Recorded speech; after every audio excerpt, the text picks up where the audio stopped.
Welcome, everyone. I'm Janet Jones. I'm the VP of Ops here at EllieMD, and I'm thrilled to have you join us tonight. At EllieMD, our mission is to help people live longer, healthier lives by providing education, community, and innovative healthcare solutions to support a vibrant life and vibrant living. Tonight, we're honored to welcome a leading expert in naturopathic and functional medicine, Dr. Revée Barbour, also known as Dr. Ray. Dr. Ray is an award-winning, board-certified naturopathic physician with over 20 years experience in healthcare and nearly a decade in clinical practice. She's been featured in Forbes Health, Mind Body Green, and is the founder of A Dose of Vitamin Ray, a telemedicine clinic serving patients across California and New Hampshire. Known for her root cause approach, Dr. Ray specializes in personalized, holistic care that addresses the whole person. With expertise in women's health, regenerative medicine, peptide therapy, biotoxin illness, and metaphysical medicine, she brings a well-rounded approach to patient care. She holds a Master of Science in Integrative Medicine Research and carries multiple certifications, including one in natural childbirth. Dr. Ray, welcome back. We are so happy to have you. I loved watching your last interview with Honey, and I'm now honored to have the chance to ask you some questions myself, along with Brenda today. I'm so excited to be back. Thank you. I want to start at the very beginning. So I want to kind of rewind a little bit. We have a lot of new faces today with us. So let's go back. With so many different paths in healthcare, why naturopathic medicine? What is when you started, why, and how did you even know about it? Because it's Yeah. very nuanced. I Yes. didn't. I didn't know about it. Like for the longest time, I was only aware that there was one path to be a doctor. So when I was growing up, I knew I wanted to be a doctor. I think my parents said at like age 3, I was saying like, I was running around with a little stethoscope wanting to help, treat them and take their temperatures like Fisher Price toys back in the day. And so it was sussed out early, like, okay, this kid is really into medicine. And that was nurtured, that was encouraged. By the time I got to college, I only thought there was like, you become a medical doctor, an MD, or an osteopathic doctor, a DO. I didn't even know naturopathic medicine existed. But what led me there was in the interview process and doing all the things for trying to get into medical school. I realized on a panel interview of all the times to figure this out when they asked why am I becoming a doctor. I grew up in Virginia. I grew up in the Appalachia, so we use folk medicine, home remedies, things of that nature. And so when I was expressing, I want to become a doctor because I want to help heal the body and I'm interested in nutrition and using herbs and integrating that into care, they looked at me like I was an alien from outer space, as if like, what are you talking about? Like, we're not going to do that here. You're not going to learn that here.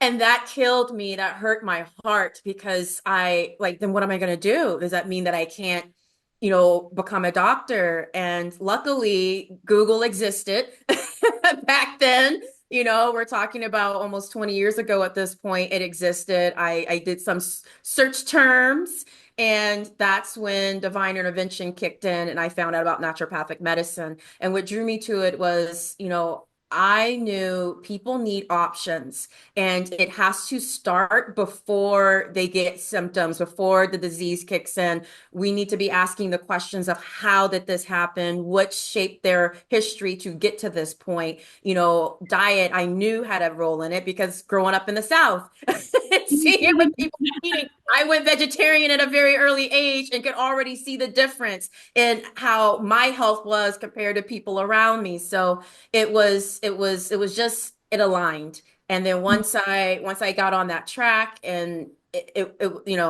history from there, right? I got into school, I became a doctor, and I haven't looked back. So really it's really about being able to do the self-healing within the body and give people options on other ways that they can help themselves before things even get to the point of needing medications or surgery. Oh, and that holistic root cause mindset is so refreshing, Yeah. especially, with healthcare, and there's like, terms like sick care and preventative, and Yeah. there's just so much. So just knowing like, let's go back to the basics, back Mhm.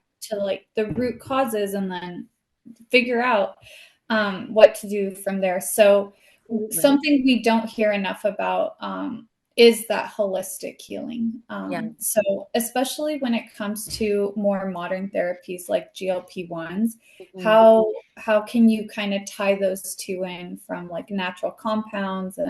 and yeah. Absolutely. So first, it's important that people know that we make GLP-1 hormone naturally, like all of us do. And it's not just in the brain or the pancreas and the gut. We make it, there's receptors all over the body. All over the body, there's GLP-1 receptors, and we make these hormones endogenously. Now, the medications, that's the brilliance of modern medicine, where we've been able to create these mimics to the hormone to assist us in areas where we just need a little bit more help. We need a little bit more oomph.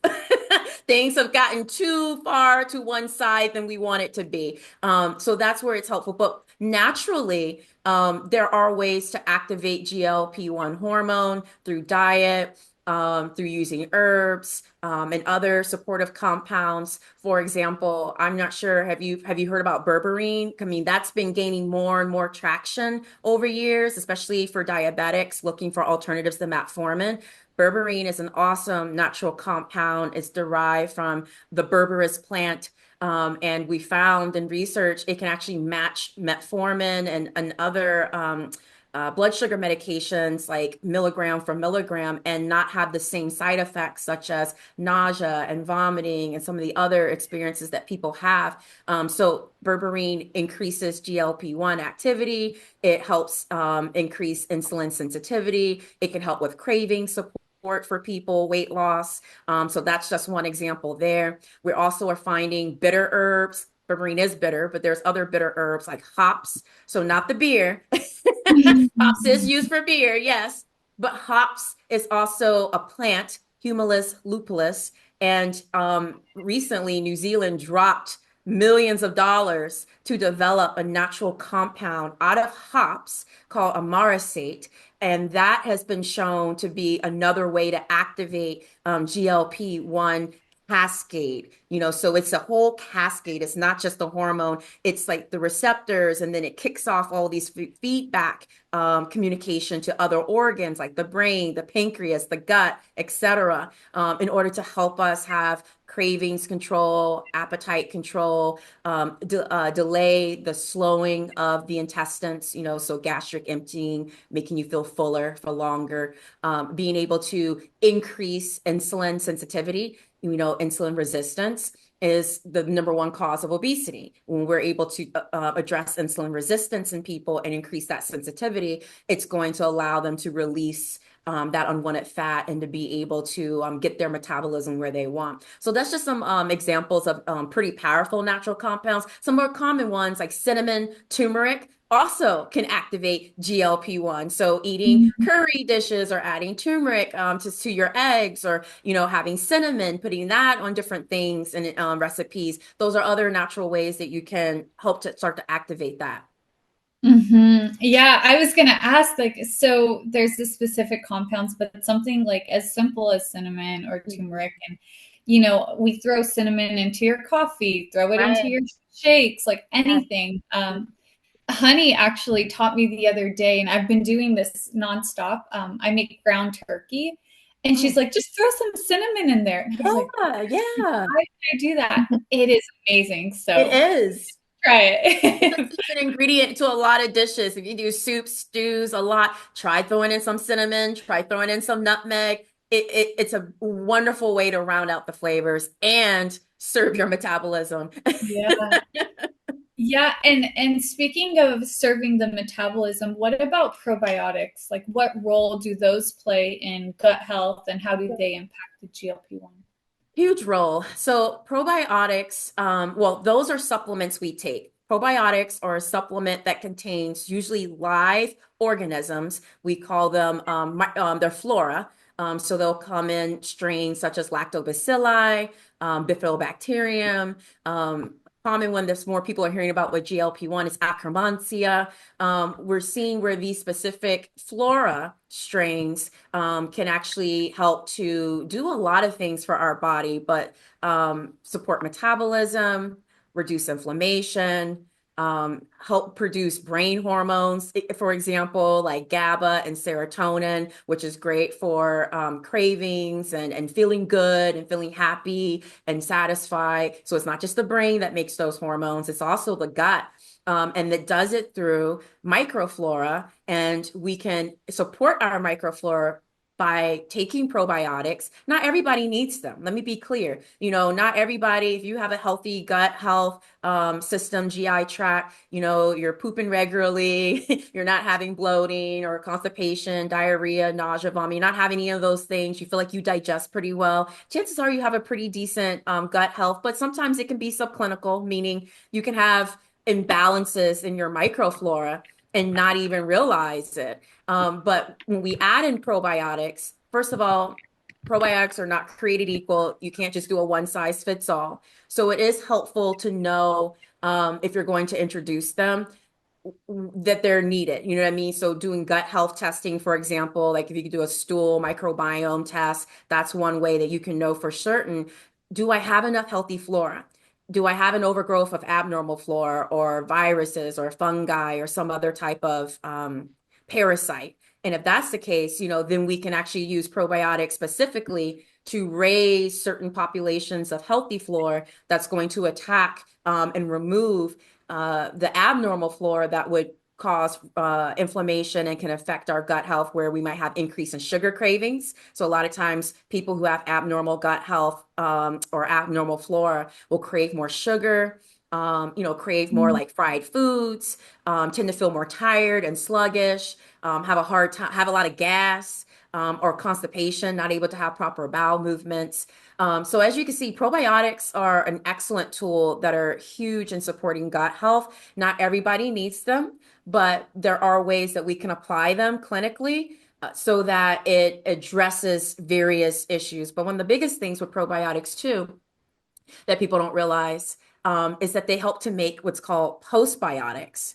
And postbiotics are the compounds that our healthy flora makes that are supposed to be anti-inflammatory, satiety promoting, all of that, blood sugar balancing. So we're thinking about short chain fatty acids, butyrate, propionate, acetate. Those are what's called postbiotics, or the compounds that microflora make in order to keep our gut healthy. So that's part of why they're coming into the conversation around GLP-1 is postbiotics can help activate more GLP-1 hormone in the body. Postbiotics can reduce inflammation, which is really important in obesity because the fat cells are holding on to inflammatory compounds. And then, these postbiotics and probiotics are able to balance out blood sugars. Mm. And many other things too, but that's a spill to answer your question. Yeah, no, thank you. And what are some like everyday things? Like I know kombucha is constantly tied to prebiotics, or Yeah. heard of like yogurts, or if you make your own yogurt at home. But what are some everyday easy things that people can do to swap to help with that? Yeah, so if you're, so first thing is you can determine with your doctor if it is appropriate to take a probiotic, because that's pretty simple for most people. Some folks are like, okay, trying to get this fermented food in and this combination of fruits and veggies is a little tough for me. Let me just pop a pill. So there is that quick fix there. It is not going to, do everything in the world for you, but it'll at least be able to address some components. Natural things you can do in your diet, fermented foods, you hit the nail on the head with like kombucha and yogurt. With kombucha, you do have to, it is a fermented black tea drink. It contains live probiotics, so live flora in it. You do have to watch out for sugar intake for those that are trying to, those trying to lose some weight. So watch out for sugar intake in kombucha. Same thing with yogurts, being mindful about that. A lot of times store-bought yogurt might not have as many healthy flora, healthy probiotics in it. But if you make your own homemade, I know a lot of folks out here in today's audience probably have an Instapot. So then you can make your own homemade yogurt pretty easily using an Instapot and get, even more benefit from that.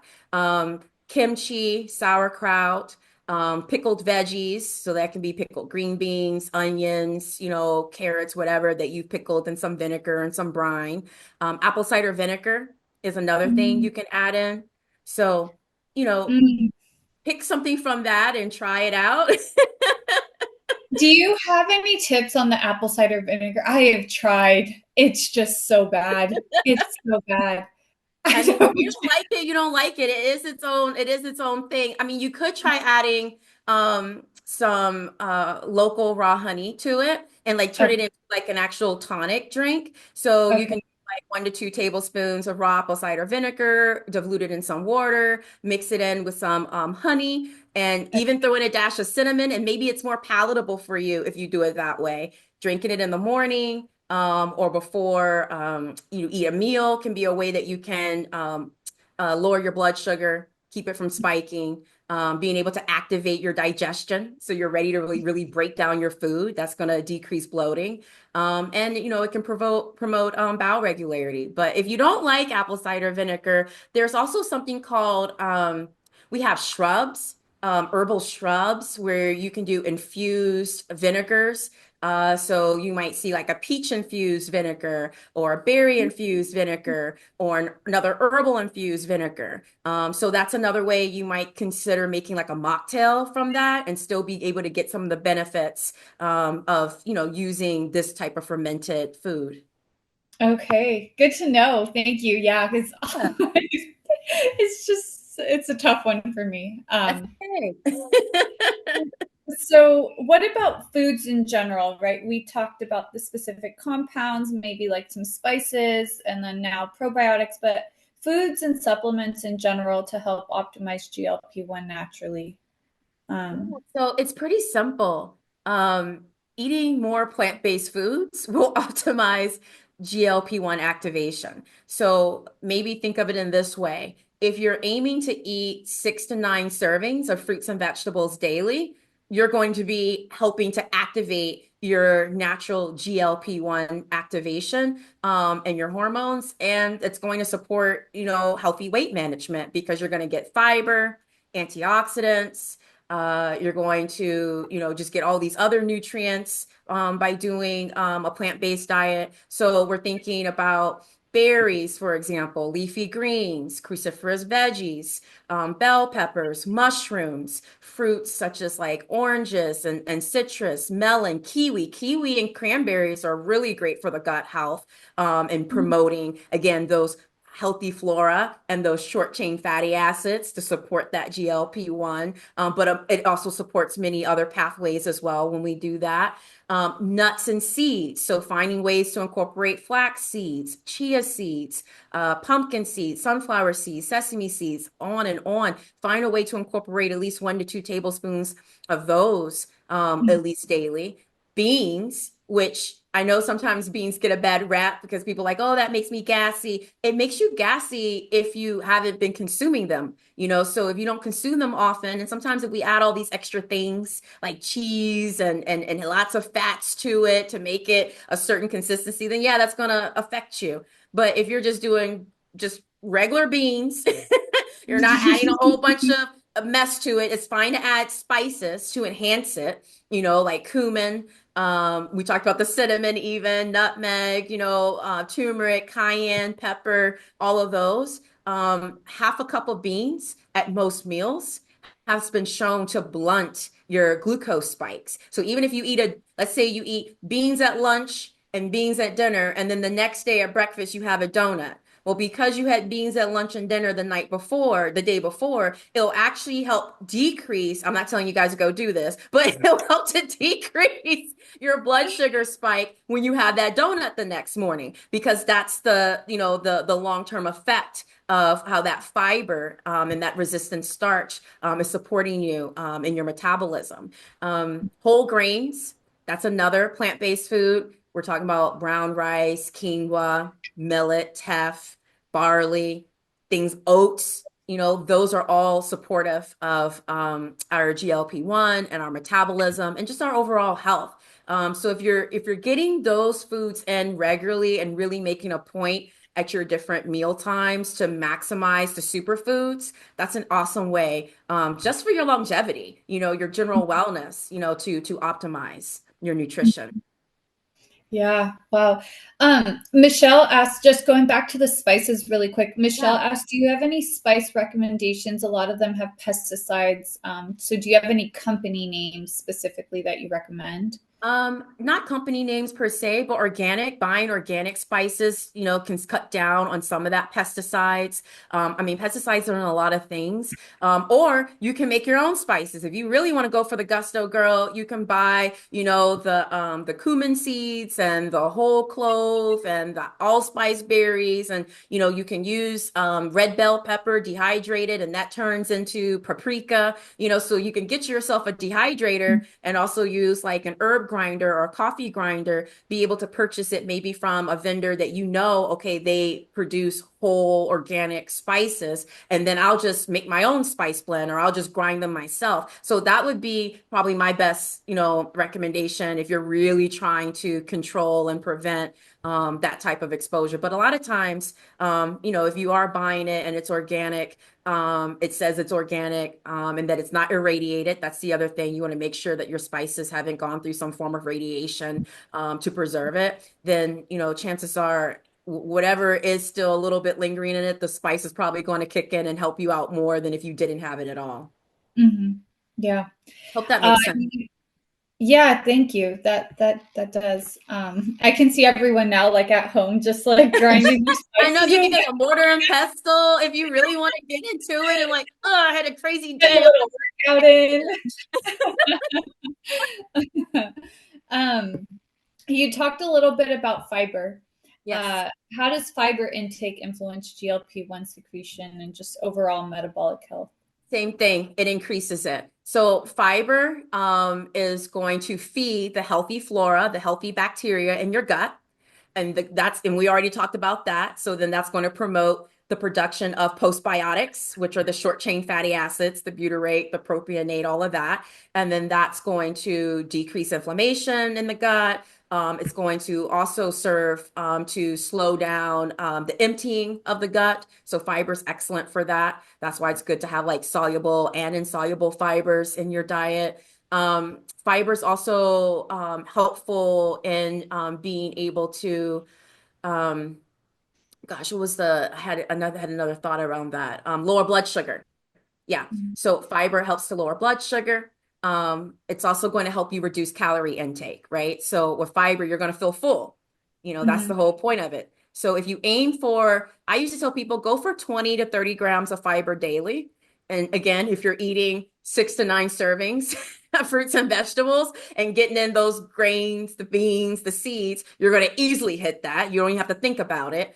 Mhm. And it's going to, do its own work. The fiber is also excellent for like protecting the heart as a result of that, right? Mhm. Because then it'll be able to absorb cholesterol, and ensure that that sticky, oxidized LDL cholesterol is not getting into the vessels and causing what we call atherosclerosis, which then leads to heart disease, heart attack, increase in stroke. So lots of great benefits there.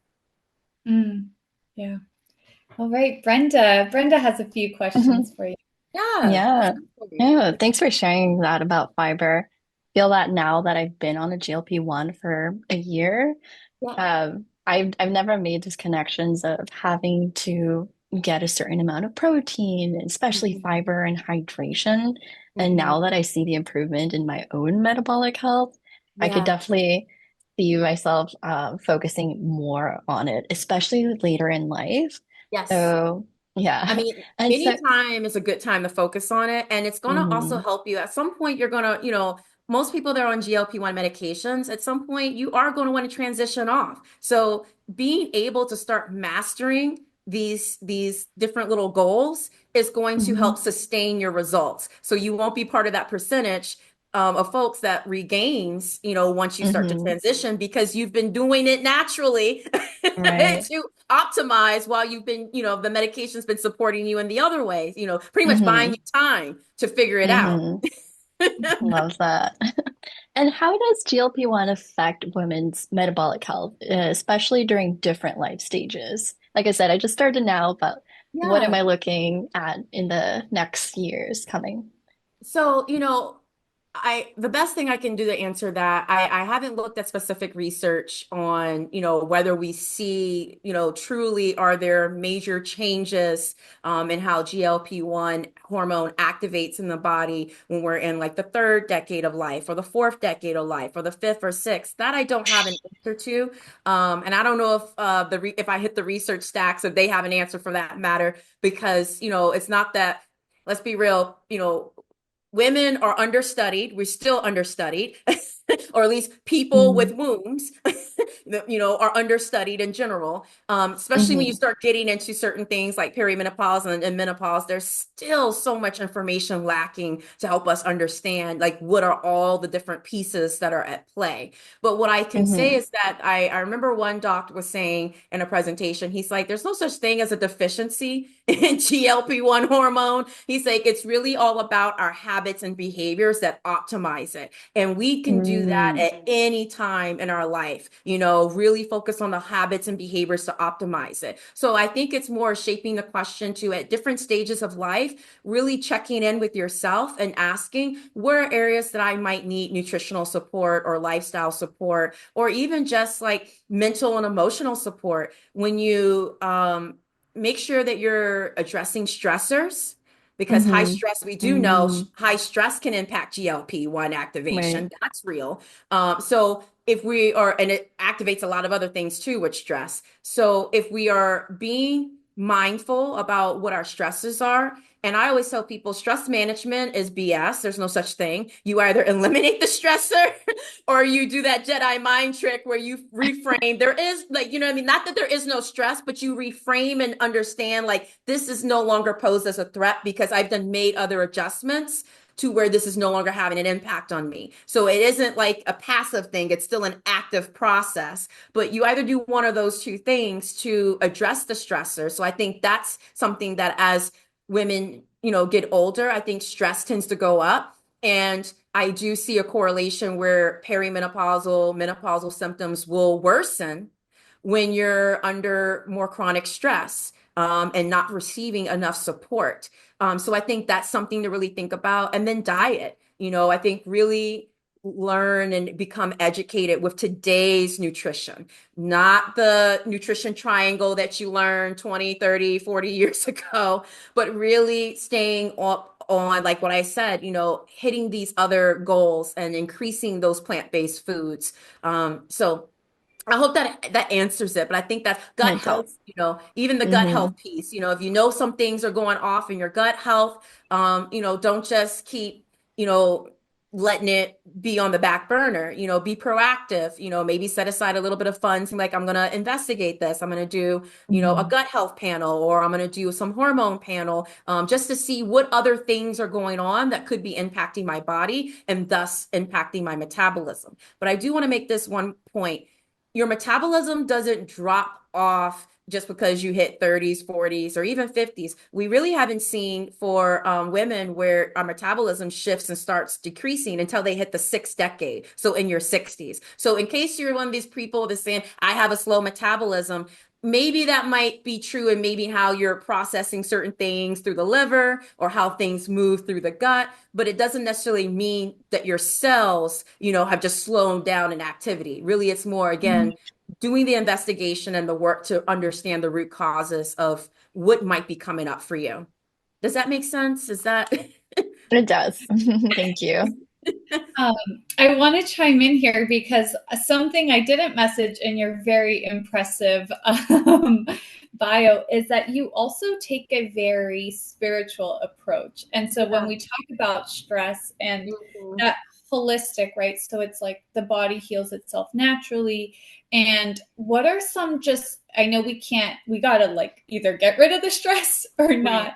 But holistically, what are some things that you see, even from like a spiritual, not diving too much into it, but because that does play a huge effect in how we, meet the day, like when we start our day with peace or a meditation or something, that significantly changes things. So can you? It does. Yes. I'm so glad you brought that up, Janet. So remember, first and foremost, we are energy and our cells, our bodies are eating light all the time, even as we speak. That is part of that spiritual piece. When we talk about the light and we talk about energy, it's recognizing that it's not just these bio machines, that we got to take care of, but it's the consciousness and the energy that powers it.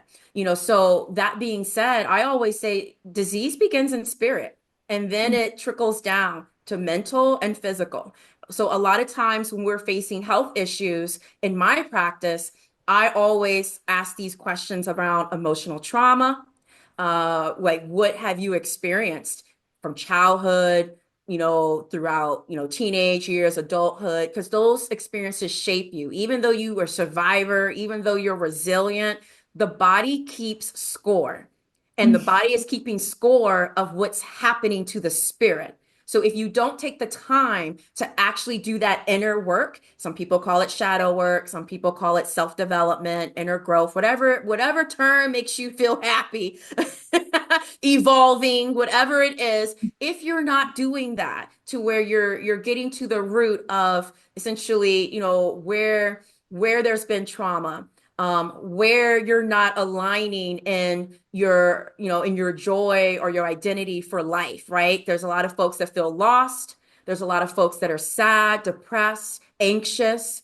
That didn't just happen. It means we have to ask for help and also be willing to confront sometimes the most uncomfortable parts of ourselves and the most uncomfortable situations, but having the faith and having that, I don't know, that grit. I think that's the term I want to use. Having some of that grit to be like, you know what? I know this is going to be really difficult, but if I, take some of these tools or ask for help, then I can get better. So some of the tools I usually recommend is without a doubt therapy. Therapy works, therapy saves lives. And not everybody is going to do well on the same type of therapy. Psychotherapy and talk therapy is one form. Then you have somatic-based therapies. You have like post-traumatic stress or trauma-informed therapies. There's so many different types of therapies, right? So I first want to say that out there, that if talk therapy is not for you, keep looking. There could be other forms of therapies that you can bring into the picture. I do think it's necessary that in this crazy world that we live in, on a 24-hour cycle, right, that we are cultivating intentional moments throughout the day of quietude and peace and connection. Because that's a lot of times why we start to feel anxious, unsettled. We don't feel like ourselves. We're more irritable. We're more angry, because we just feel overwhelmed. That's really what that's saying. Our sympathetics are overactivated. So I think creating these moments of quietude, whether it's breath work for 5 minutes, meditation, prayer, yoga, whatever, going on a walk. Walking is excellent. You can do a lot of spiritual development. I have many walks I've taken and talking to myself and talking to, I believe in God. So I have no problem using that in my language. That helps to ground me so that I'm clear on what my mission is and what I'm doing here and what's affecting me and what's good for me, what serves me in my highest good and what doesn't. It gives me the strength to put good boundaries. So that's the spiritual piece that I guess I'll end on. And, the importance of quiet moments, grounding, connection, and healthy boundaries. That's going to promote longevity. That's going to help prevent disease. And when we're more stressed out and out of ourselves, out of our bodies, a lot of times that's when, all heck breaks loose, right? So you're more likely to do habits and behaviors that are not, again, not serving in your highest good. Mm-hmm. Oh, I love that so much. I could have a whole conversation on that alone. Don't get me started. I have to pull, I keep having to pull myself back on these questions because I'm like, there's so much to say. Yeah, it's Yeah, it's really life-changing, and whatever that is for you, right? It's all tied together, like your body, your movement, the way your spirit, everything. It's not just like, oh, if you fix this one thing, that's the solution. Like it's all a balance. Like it all has All to. is connected, Yeah. 100%. You heal the spirit, you heal the mind, you'll heal the body. Because when the spirit's intact, that serves as that higher conscience, that serves as that essentially your best self. That's the best version of you. It's never going to steer you wrong. It's never going to disappoint you. It's never going to abandon you. It's really our ego that detaches us from it. It's us getting caught up in other messaging and other people and beliefs and all sorts of stuff that detaches us from it. And, if I'm Mhm. being real, I think the fact that we've seen more disease now than ever really highlights that, because in previous predecessors and ancestors, spirituality and some form of spiritual connection and understanding, even to nature, even to each other, um, allow for there to be some level of balance. And now there's a whole lot of imbalance. So I'm gonna leave it there. I love what you said about mindset and breath work and therapy. Like it has been a game changer for me. But going into mindset, how else can mindset, diet, and movement contribute to long-term health and longevity? Yeah, I mean, I think therefore I am. I hate using that philosopher, but it's kind of true. It's like when you set the right mindset, it shapes not just who you are in the present, but who you become. So let me give you an example. There's a couple examples around that. Health is one of those things where if you like, I gotta drink water. I gotta eat this vegetable, or I gotta exercise. You're creating this burden on yourself and don't even realize it. You're creating these limitations on yourself, this weight on yourself and don't even realize it, right? Mentally, because you're creating this into being a higher barrier or an obstacle than what it really needs to be. Versus if you say, man, I am so lucky I get to go do this exercise today, or I'm so blessed that I have access to eat this awesome food today, or this vegetable, or I get to work on myself. Like changing I got to do something to I get to do, that mindset is huge. Another piece of it is like, don't tell yourself, I've tried everything. Again, super defeating, very limiting. And I get it. You're just frustrated and you feel like, man, I just want something to work. But when you shift it to, instead of I tried everything, nothing's working, and you shift it into I am open and curious to receive information to help me evolve myself. I know that's like, whoa, that's a game changer. It's a mindset. So health and healing begins in the spirit, but also setting the tone with your mindset of I'm doing these things because I love myself. I'm doing these things because they're important to me. I'm doing these things because I'm blessed, that I have gratitude to even have access to whatever it is. Even if you feel limited in some ways, still having that gratitude. So I think that piece gets missed out of the conversation so much in wellness, setting that mindset of like, if something's wrong, why don't I investigate? Not just say, my body's working against me, my body's failing me again. How about it's like, man, I feel off. Let me do some investigation. Let me reach out for help to figure out, what could it be? That root cause approach. Become the detective, right? Instead of, the critic. And I think that's going to really evolve people into where when you eat foods, you exercise, you make healthy decisions for yourself, you engage in healthy relationships. That's what promotes longevity. And when you look at blue zones are the Yes. areas of the world, Oh, right? They yes, go in. live longer and happier and healthier than everybody else. The biggest things they had in common, plant-based foods in the diet. So they ate beans. Community. They felt a part of something. They felt like they mattered and that people loved them and cared for them and vice versa. Activity. They had lifestyles that kept them active. promoting a healthy environment. They didn't just allow any kind of company to come in and over industrialize or pollute them or come. They took a stand as a collective and protected, their environments. So those are the things that I think people need to think about, when looking at longevity. Look at the blue zones, even study those populations and think about, what ways can I incorporate some of those tactics and strategies into my day to day?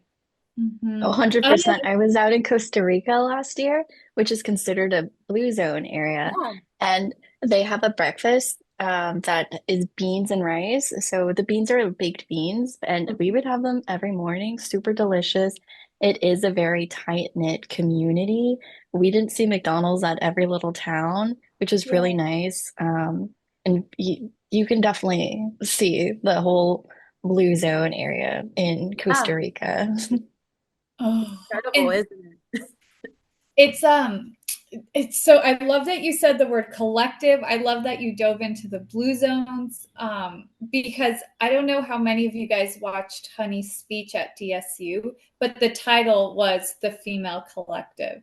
And Mm. it was the whole story of Ellie. And well, yes, like, Ellie, our goal is longevity. And yes, we sell peptides, but what else do we have? It's this, like what we're on right now. It's the community. It's the power of all coming together, sharing our knowledge with each other, Yes. and feeling like we are all rooting for each other. When someone's down, we all gather around them, we circle around them, we help them up. When Yeah, we're down, they do the same for us. And so that truly is what longevity is it about. is. Oh, Spot so on. can we go a little bit further into just that community aspect, because it goes back to the spiritual, it goes back to like even just when I have a friend that goes to the gym and I'm meeting them there, Yeah. I show up because Yes. my friend is there, Right. Accountability. Yes. You don't want So to be left out, or you don't want to leave them hanging. You don't want to disappoint them, let them down. yeah, yeah. Can you touch a little bit on, sorry if we're like segueing, but No worries. I I think love it. it's so valuable, to know the power of community. And if Yes. you're on this journey, someone else is. So connect with them. Yes. So absolutely. For every moment you might feel that you are alone doing something or experiencing something and nobody understands what's going on, trust and believe there is another soul. There's over 7 billion of us. Trust and believe there's more than just another soul. There's many other souls that are enduring and going through the same process. The beauty of what we're at now in modern technology is we could connect. And unfortunately, I feel like that's not even being used for its greatest superpower yet. I'm still waiting to see that aspect really be used for its highest good and superpower, which is connecting with each other, being vulnerable. We find that people are healthier when they have connection. So Mhm. yeah, that's it's true. If you're living in isolation, or you're living alone, your risk of mortality and having illness and and other imbalances increases, because when somebody is with us and around us. I mean, I think in my own household, even though I know you guys, you can only imagine being in a household with me. Like, did you have your water? Did you have this? Blah blah blah. Like, I drive people nuts, but they love it at the same sense because they know someone's looking out for them. They know I'm being taken care of. So community is about accountability. Community is about connection. Community is about vulnerability. You got to go ahead and just say what's going on. You can't tell everybody your business in the streets. I get it. But when you find a connection and you start building that trust, you got to be vulnerable. You got to let them know sometimes what's going on and happening. I feel like part of the gap we have, for example, like with perimenopause and menopause, is because women were not talking about this for the longest time. And now we're finally having more of these conversations about our symptoms and how it's affecting us and how it's showing up in our career and our families, to where now we're starting to create more treatments and supportive tools for that. So when you speak and say what your needs are, it's like that proverb, closed mouths don't get fed. And you have to be honest and you have to be open and vocal in community. We're communal beings. In order to even be born, it took two people coming together, okay? And before they were born, when you start looking at, your ancestral track, if you just go back, it's like they said 300, 400 years. That means 4,000 people had to get together just so you can come to existence today. That's community. So imagine when we're working with folks that are living and breathing and present with us, and sometimes it's not going to be family. I get that too. Sometimes it's about your chosen family or your intentional community. And there's also opportunity to build that too. Because like you said, it's easier to get to the gym when I know somebody is expecting me and waiting on me than it is if I was just going to go on my own. It's easier to eat healthier when someone is, working with me to make a healthy meal or cooks for me, or I'm going to cook for them. I'm more likely to want to give them something that's going to take care of them and nourish them than just another thing that might work against them. It's easier to manage stress if there's someone I can vent to and talk to, help me problem solve, help me plot and plan on how I can get out of this situation. Help me, help me, help me, help me, help you. So I think that's a big area that I admire you guys for building here. It's something that I work on in my own practice, trying to get people in support groups, trying to get people into fitness groups and all sorts of things, because it helps. We can heal best in community. And remember that we heal best in community. Facts. Yes. Oh, I love that. I love that. Here at Ellie, like if anybody, is just joining or whatever you guys need, just know that we do have the resources. Please reach out, message us on Instagram, whatever. There is someone out there. Our girls are incredible, and our guys too. Now we're starting to bring in the men. We Right. love everyone. But yeah, if you guys need anything, please, like Dr. Ray said, don't hesitate to reach out. Yeah, everybody is so open arms, willing to share and bring you into this little community we have. Okay, so I'm going to go right back into the science. We'll do one last broad question, and then we'll wrap it up. So if you could just give us just a few more tips on personalized, sustainable wellness approaches that support just your overall long-term metabolic health and just longevity in general. Yeah, first one is sleep, because I know that there's a lot of sleep deprived people, and that's going to wreck your metabolism and your hormones if you're not getting proper sleep. So really making sure that you're not phoning in on that area. You should be trying to get somewhere between 6 to 8 hours at least every night. If you are having sleep disturbances, or let's say you're a shift worker, I would probably work with someone like me, like a naturopathic doctor or a functional medicine doctor, that can help you come up with natural strategies, whether it's learning how to properly dose melatonin, because sometimes taking it right at bedtime is not effective. Sometimes there's other strategies we have to employ so that it actually is more effective. Sometimes we have to give you herbs to work on stress reduction of cortisol so that you can calm down and sleep. And that's going to help overall with your metabolism if we can curtail and blunt how much cortisol gets spiked from stressors throughout the day. The other area to support in your health is definitely making sure you're drinking lots of water. You're hydrating. Again, that's anybody. So you should be drinking half your weight in ounces daily, or at least, 8 to 10 cups. I usually say make sure it's filtered.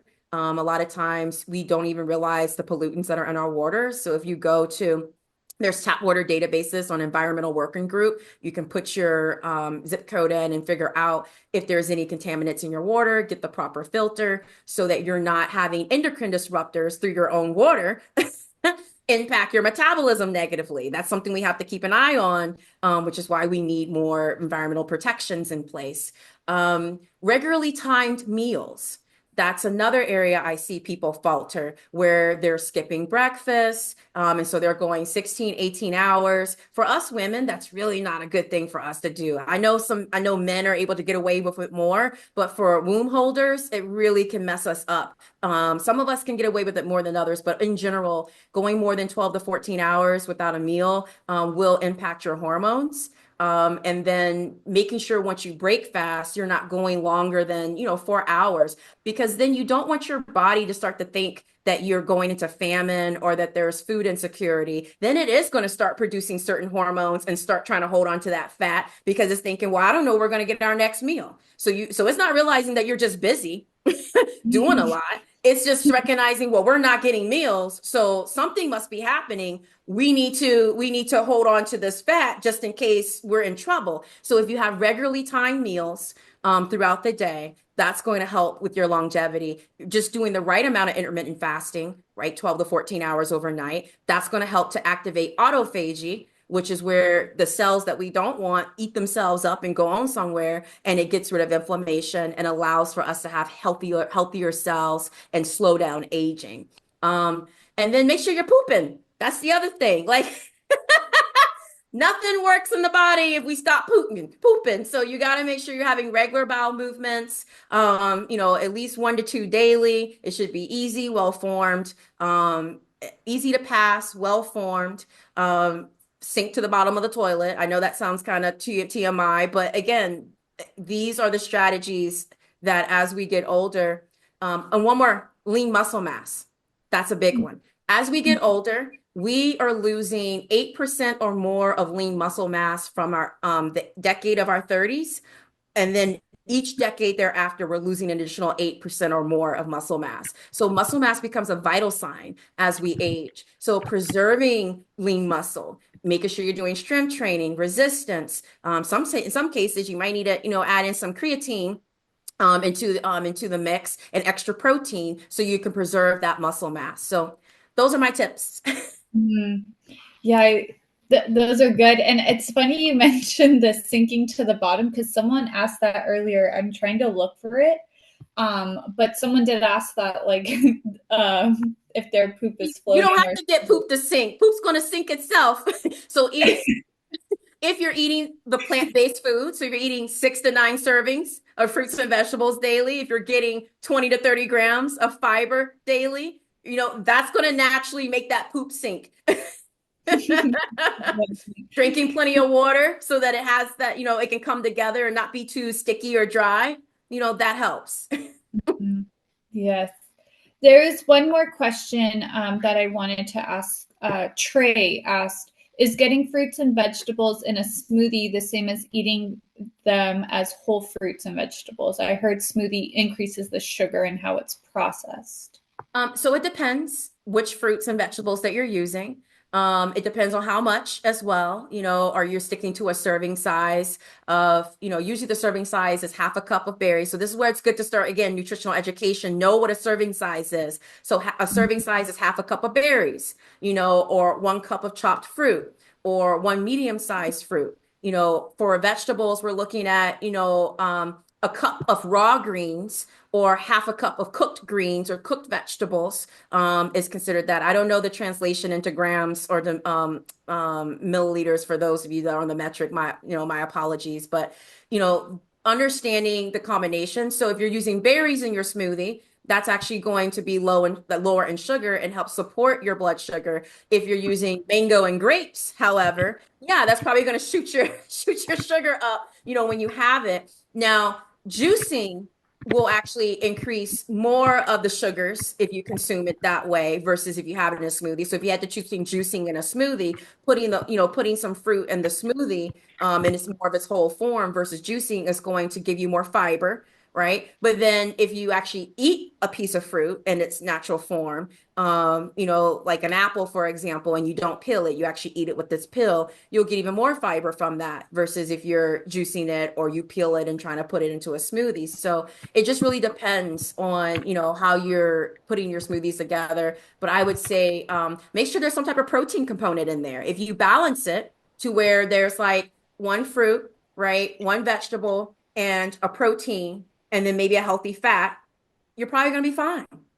And the ultimate thing is see how you feel, see how your body adjusts to it. Listen to your body, see how your body is reacting to it. And if you really want to get fancy with the science, you can use a glucometer or a continuous glucose monitor, a CGM. Those are other ways that you can track and see how you're responding and reacting to foods and how it's affecting your blood sugars. Oh man, that's we're up on time, but that's a whole nother rabbit hole that we could go down into. Oh man, Dr. Ray, we're gonna have to have you back. There is Oh, so thank much you. that we didn't get to cover tonight. Yeah. But I just wanna one last thing, if you could share with everybody where they can find you. They all have their own questions. I'm sure they would love to ask you. So Oh yeah. So you can find me online at my website, drraynd.com. And you'll be able to, if you want to work with me, you can book a free 30-minute discovery call where we can discuss what your goals are, and I can share with you my clinical approach and how you could become a patient, and then we can get you started with personalized plans. You can also catch me on socials. I don't really post anymore, but I do have a lot of good information there. If you try to message me on social, I probably won't respond. But if you go through the website, I'll respond to you. So that's how you can find me. I perfect. don't have Vitamin Ray Medical Clinic. Yeah, we put it in the chat too, everyone. So Oh, Brenda dropped perfect. it in the chat. So if you guys click on that link, make sure you guys go message her, follow her. Thank you so much, Dr. Ray. This was it's an Yeah. hour flew by. This was so It, jam it packed. did. And I'm a chatty Cathy. So I thank you all for bearing with me. No, we love it. Thank you all. Thank you everybody for Thank joining. you. Thank you so much. We will see you guys later. Enjoy your evenings.